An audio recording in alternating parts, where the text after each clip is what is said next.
Programa Semeando em Vida, a palavra de Deus suprindo vida para você e sua família. Shalom, amados em Cristo, shalom aqueles também que não conhecem a Jesus. É um prazer estar mais uma vez nesta noite de terça-feira com os amados, aqueles que recebem esta palavra como uma palavra preciosa, como algo do reino de Deus. Meu nome é Paulo Pérez, sou pastor do Ministério Semente de Cristo e quero iniciar este tema da noite, mas orando primeiramente pela tua vida, pela tua casa.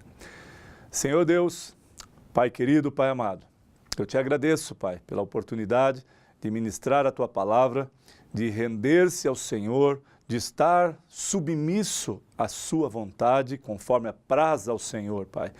Pai, que todo ouvinte, que todo aquele que neste momento, Pai, está ouvindo a sua mensagem, está prestes a ouvir a sua palavra, meu Deus, que ele possa se render ao Senhor, confiar no Senhor, para que o Senhor, Pai, possa transmitir esta palavra e que chegue ao seu coração, Pai, como uma profunda promessa, como águas que purificam, Pai, águas que tomam a vida dele, Pai, e saciam a sede e o pão da vida que sacia a fome, Pai.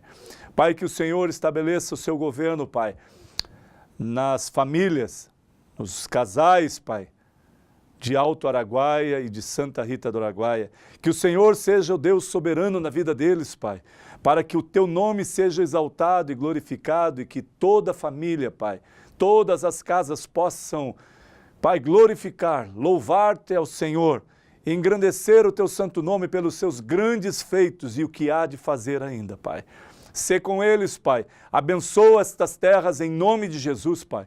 Terras que foram, Pai, usufruídas e que foram condenadas porque houve derramamento de sangue, a qual muitos, Pai, declaram que estas terras não prestam para nada, mas na autoridade do nome de Jesus eu declaro que elas são terra boa, que elas serão sim terras férteis para a tua glória, para que todo olho, Pai, possa ver e toda língua possa confessar que o Senhor tem feito uma obra poderosa em Santa Rita do Araguaia e Alto Araguaia, Pai, para que todos aqueles que passam, Pai, diante ou na rodovia desta cidade possam entender o que está acontecendo.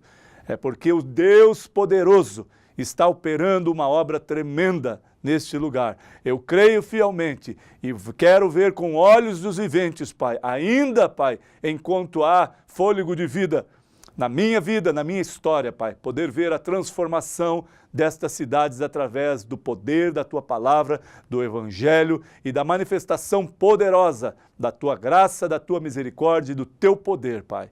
Em nome de Jesus, esta é a minha oração. Igreja, eu quero compartilhar com os amados, está no Salmo 138. O Salmo 138, o Salmo de Davi, a qual ele faz uma declaração poderosa, preciosa, do que Deus é para ele, do que Deus pode fazer. Essa é uma continuação, talvez, do que eu ministrei ontem, na segunda, amados, mas falando da soberania, do poder, da majestade desse Deus vivo. E eu quero que você entenda realmente, amados, não porque eu, talvez, seja um bom instrutor, que maneja bem a palavra, não, porque a palavra tem poder para tocar a tua vida e transformar a tua vida.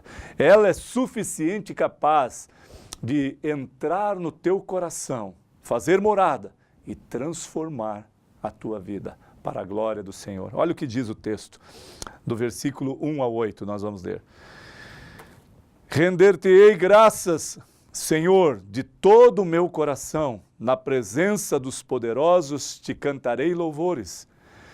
Prostrar-me-ei para o teu santo templo e louvarei o teu nome, por causa da tua misericórdia e da tua verdade. Pois magnificaste acima de tudo o teu nome e a tua palavra.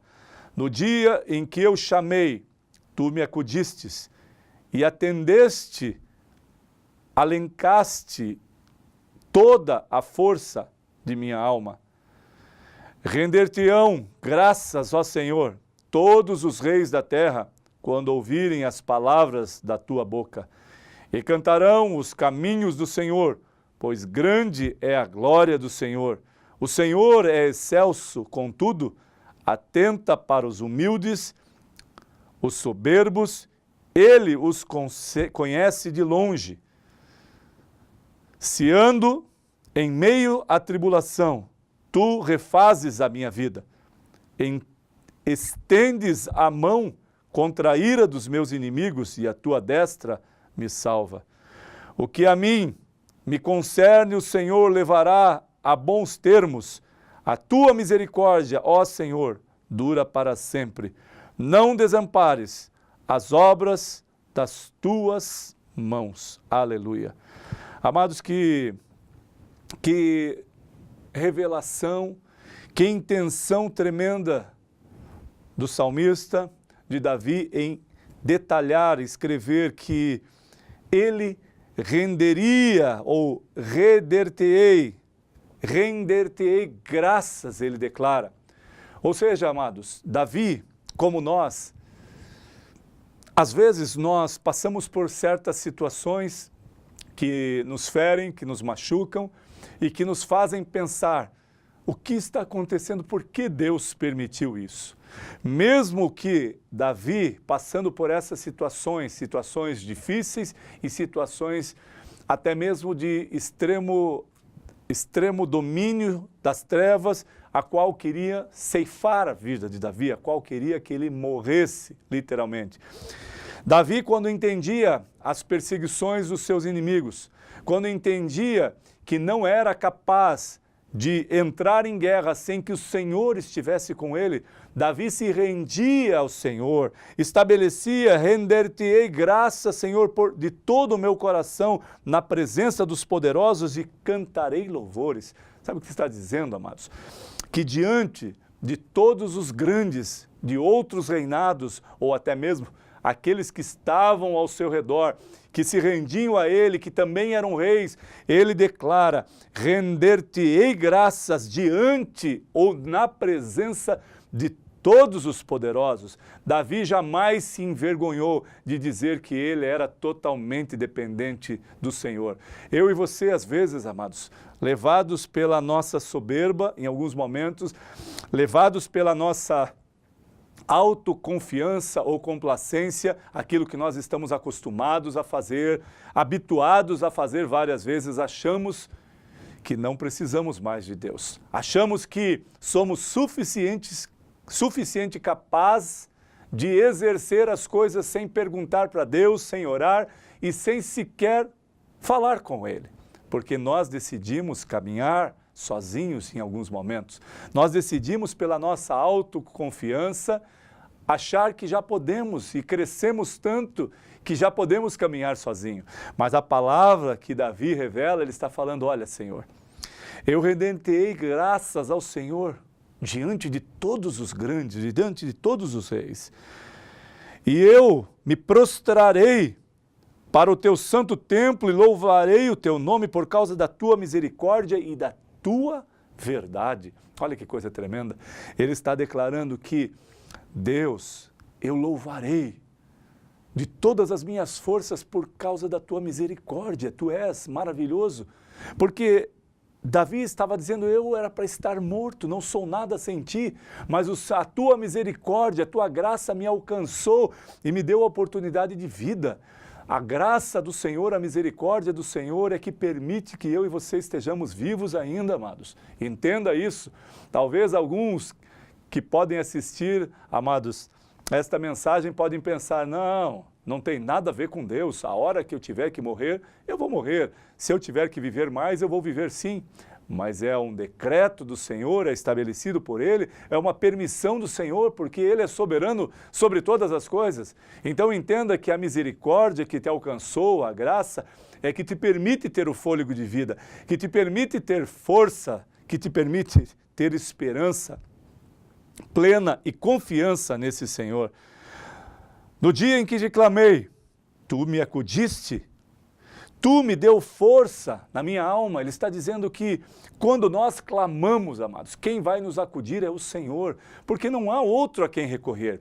Você já pensou você clamar a alguém ou alguma outra coisa, ou a uma estátua, ou alguma outra situação que não pode fazer nada, que não tem como se manifestar, como andar, como falar, como ver o que você está passando, como ouvir a tua voz, porque uma estátua, amados, ela pode ser feita de ouro, de prata, de qualquer coisa. E você pode se prostrar diante dela e começar a falar com ela. E você vai falar em vão, porque essa estátua não está vendo nada. Essa estátua não pode ver que você está prostrado. Esta estátua não pode ouvir a tua voz e não pode se mexer para te levantar, para te erguer, para suprir as tuas necessidades. Mas Davi, o salmista, declara com toda ênfase, com toda certidão, que só o Senhor pode te levantar, só o Senhor pode ouvir a tua voz, ver o que você está passando e suprir e te proteger em todo o tempo. Só o Senhor, é isso que a palavra está dizendo. Render-te-ão graças, ó Senhor, todos os reis da terra, quando ouvirem as palavras da tua boca, e cantarão os caminhos do Senhor, pois grande é a glória do Senhor. Sabe o que ele está falando, amados? Que quando um rei entende, aqui no nosso caso, no Brasil, quando os governantes desta nação entenderem que o Senhor é o Senhor dos senhores, o Senhor dos exércitos, eles te render-te-ão graças ao Senhor, porque entendem que toda a primazia está no Senhor, que toda a esperança está no Senhor, mas é necessário que os nossos governantes tenham temor ao Senhor. Este é o princípio da sabedoria, porque não há esperança numa nação, na nossa nação ou no povo brasileiro, se os governantes da nação brasileira não temerem ao Senhor. E o princípio da sabedoria, que é o temor ao Senhor, não é medo não, amados. Não é que eles precisam ter medo de Deus, eles precisam respeitar, honrar o Senhor, reverenciar ao Senhor, porque quando há respeito, reverência, temor, esse é o temor, é o princípio da sabedoria, obedecer ao Senhor. Aí eles governarão com justiça e aí a nação brasileira será diferente, porque exercerão a justiça de Deus no governo desta nação. E a justiça de Deus no governo dessa nação não mais subjugará os povos, não mais deixará a fome prevalecer em alguns estados, em algumas cidades, não mais fará com que a corrupção impere, mas ele fará com que a sua justiça prevaleça e todas as coisas contribuirão para o bem daqueles que amam e temem ao Senhor. Por isso, amados, não há avivamento, não há mudança num país quando o governo que foi instituído por Deus, e agora você pode me perguntar, como pode Deus instituir corruptos? Não, ele não institui a corrupção, ele institui homens, confiando como confia em mim e em você, que pode haver mudança de caráter, de integridade, de vida, como outrora nós éramos. Então nós não podemos subjugar ou colocar Deus na parede e falar: Deus, como o Senhor permite que esse governante seja corrupto? Como o Senhor permite que toda esta podridão estava encoberta há tanto tempo? Ele está fazendo uma obra tremenda em nosso meio, mas é necessário entender que nós, quando não conhecíamos a Jesus, caminhávamos da mesma forma, nos corrompíamos, fazíamos coisas erradas, estavam vivendo no pecado, traíamos as nossas esposas, as esposas traíam os esposos, os filhos condenavam os pais condenavam os filhos, era assim que nós vivíamos sem a presença do Senhor. Agora, quando o Senhor nos chama, quando o Senhor nos recolhe para o aprisco, para próximo dele, é necessário que nós nos rendamos a Ele e cumprimos com esta palavra poderosa.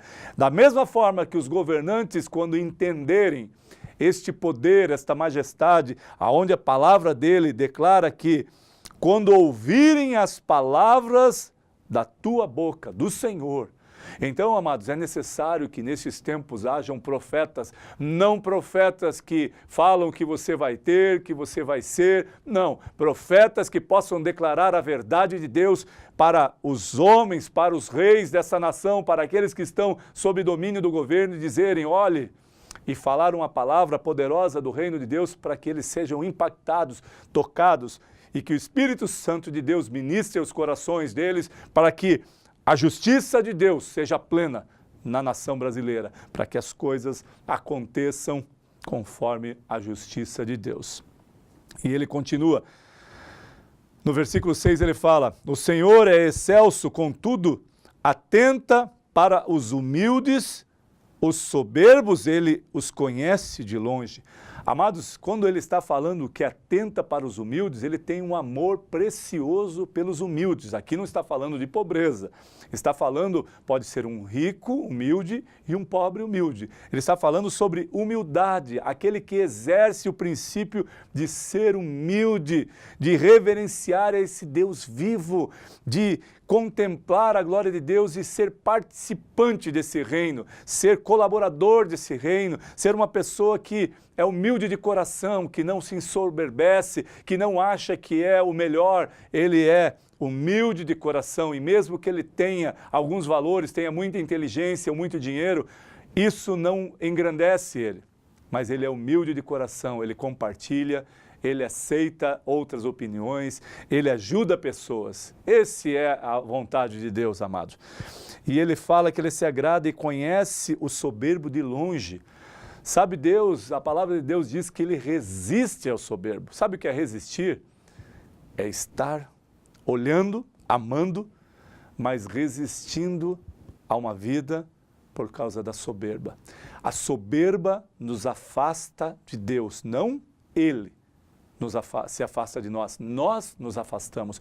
Nós permitimos que a soberba domine o nosso coração, a nossa mente, e nós literalmente nos afastamos de Deus, porque quando a soberba reina na minha e na tua vida, você já não mais clama ao Senhor, você não ora mais, você já não busca mais o Senhor, você não teme mais o Senhor, porque a soberba prevalece. Quantos amados, homens que estão caminhando com Cristo há alguns anos, jovens que estão caminhando, estão até pregando a palavra, mas estão vivendo uma vida miserável diante do reino de Deus. Não conheceram a Jesus, não conheceram a cruz, não conheceram o sangue derramado na cruz e não conheceram o evangelho genuíno. Ele conhece a letra que pode matá-lo, porque ele vai proferir com soberba, mas a palavra de Deus ele ainda não conhece. Infelizmente, amados, nós estamos vivendo um tempo de apostasia e de miséria espiritual. Mas o salmista disse que se nós voltássemos a adorá-lo, nós voltássemos a nos render a Ele, Ele pode nos perdoar. E é suficiente e capaz de derramar sobre nós do poder, da glória dEle, para que seja manifestado e que possamos glorificar ao nome desse Deus vivo. E ele diz, se ando em meio à tribulação, tu me refazes a vida, estendes a mão contra a ira dos meus inimigos e a tua destra me salva. Que coisa tremenda. Amados, o nosso inimigo não é aquele teu acusador, não é o que fala de você, não é o que já aprontou com você, não é o que já te roubou, o que te bateu, o que te fez alguma coisa. O inimigo são principados e potestades e a nossa luta não é contra carne nem sangue, não são contra homens e mulheres que vivem em nosso meio, que estão na sociedade. É contra principados e potestades que governam sobre a vida deles. Essa é uma grande diferença. Então, se você pensa que a tua briga, o teu inimigo é o teu companheiro que te fez mal, não. Ele não é o inimigo. Não atribua a ele essa posição, porque o inimigo é maior e tem poder maior, não mais do que Deus.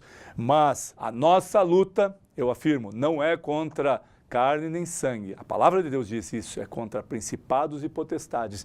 E contra principados e potestades, só o nosso Deus, o Deus soberano, é capaz de nos auxiliar, de nos dar vida e com a sua destra nos salvar para a glória dele. Entenda isso nesta noite, amado.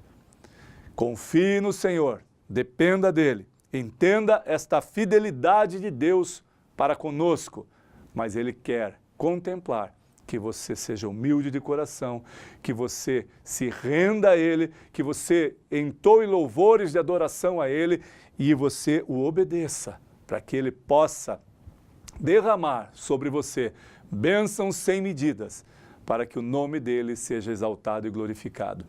Que a glória de Deus, o domínio e o poder e a majestade e a justiça de Deus prevaleça no Brasil, em Santa Rita do Araguaia, em Alto Araguaia e nos demais cidades e estados da nação brasileira, para a glória do Senhor. Que a tua casa seja uma casa de bênção e de paz, não de morte e de guerra. Que a tua casa seja referência na cidade em que você está inserido, para a glória do Deus vivo. Receba esta palavra em nome de Jesus, amados. Amém.